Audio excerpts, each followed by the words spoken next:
Oke teman-teman, kita langsung aja bahas materi yang penting banget buat ujian kalian, desain fisik database.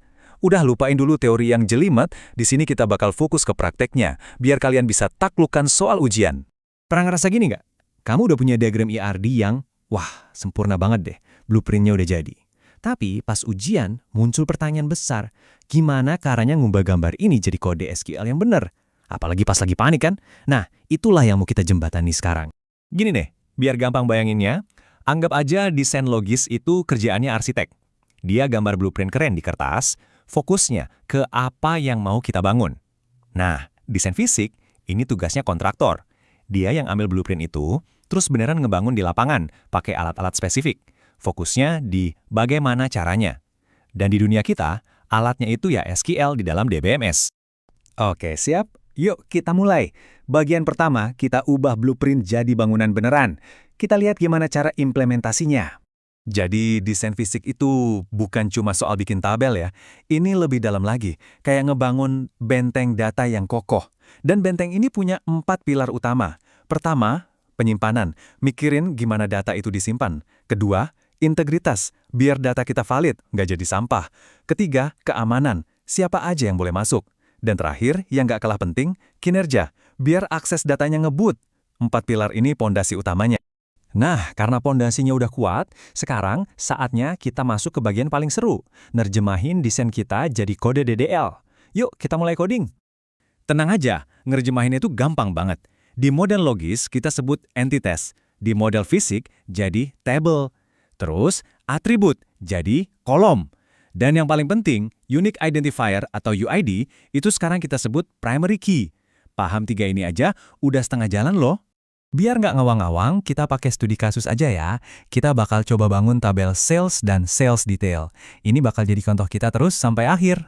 Nah, ini dia contohnya pakai DDL atau Data Definition Language. Simpelnya, ini bahasa buat ngegambar struktur database kita.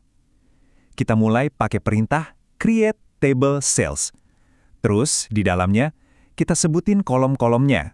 Ada sales ID, tipe datanya invert buat angka, ada sales date, tipenya date buat tanggal, dan seterusnya. Tiap baris ini ngebangun kerangka tabelnya, satu persatu. Oke, dengerin baik-baik. Ini pro tip penting banget buat ujian, langsung dari dosen. Seringkali di soal itu tipe datanya nggak disebutin. Nah, jangan bingung. Justru di sini kalian harus berinisiatif.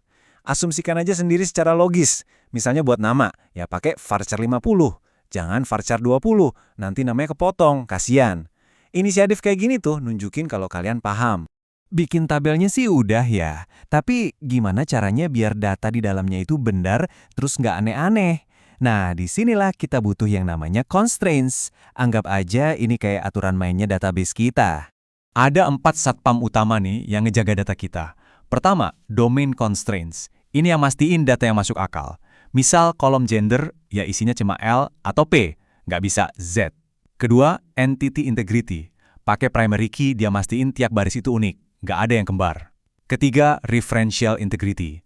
Pakai foreign key, ini yang ngejaga hubungan antar tabel biar nggak putus. Dan terakhir, general constraints. Ini buat aturan-aturan bisnis yang lebih spesifik. Mereka semua kerja bareng biar data kita tetap bersih dan bisa dipercaya.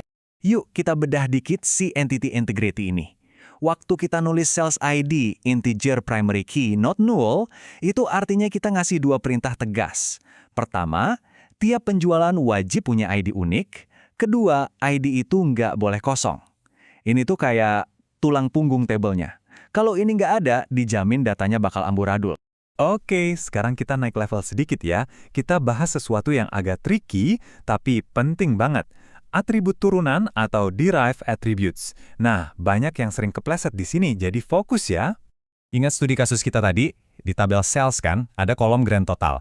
Nah, nilai grand total ini kan nggak diinput manual kan, tapi hasil hitung-hitungan dari detail penjualannya. Pertanyaannya, gimana cara paling pinter buat ngurusin atribut turunan kayak gini? Oke, pada dasarnya ada 2 jalan. Dan ini soal pilihan dan kompromi. Opsi pertama, dihitung dadakan pas dibutuhin. Keuntungannya, hemat storage, dan datanya pasti konsisten. Tapi, ya gitu, pas mau lihat data jadi agak lambat. Opsi kedua, nilainya langsung disimpan di tabel. Keuntungannya, dibacanya cepat banget. Tapi, ini boros storage, dan muncul masalah baru. Gimana caranya biar nilai ini selalu update? Nah, Ini dia jawabannya. Kalau kamu pilih opsi kedua, yaitu nyimpen nilai grand total, kamu wajib hukumnya punya mekanisme update otomatis. Nggak bisa ngandelin orang buat update manual, pasti lupa. Jadi pas ada perubahan di sales detail, grand totalnya harus otomatis ikut berubah. Mekanisme ajaib ini namanya trigger. Dia ini robot kecil yang kerja di belakang layar buat mastiin data kita konsisten. Oke, teknisnya udah dapat. Sekarang kita siapin senjata buat perang di ruang ujian. Ini strategi biar keahlian bisa menang. Ini tips emas, serius. Coba deh, latihan nulis sintaks SQL itu di kertas, jangan cuma ngetik. Kenapa? Soalnya ujian itu seringnya kan tulis tangan.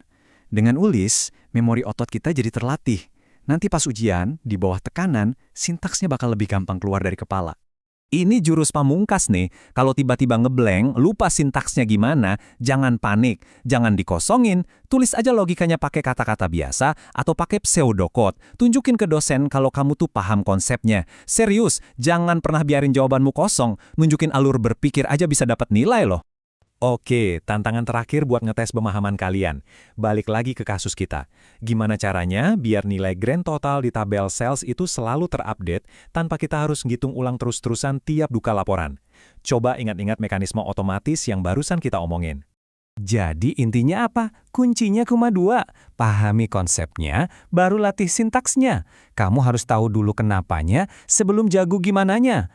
Kalau 2 hal ini udah kamu pegang, kamu bukan cuma bakal lulus, tapi bakal menguasai ujiannya. Oke, sekarang giliran kamu. Selamat mencoba dan semoga sukses.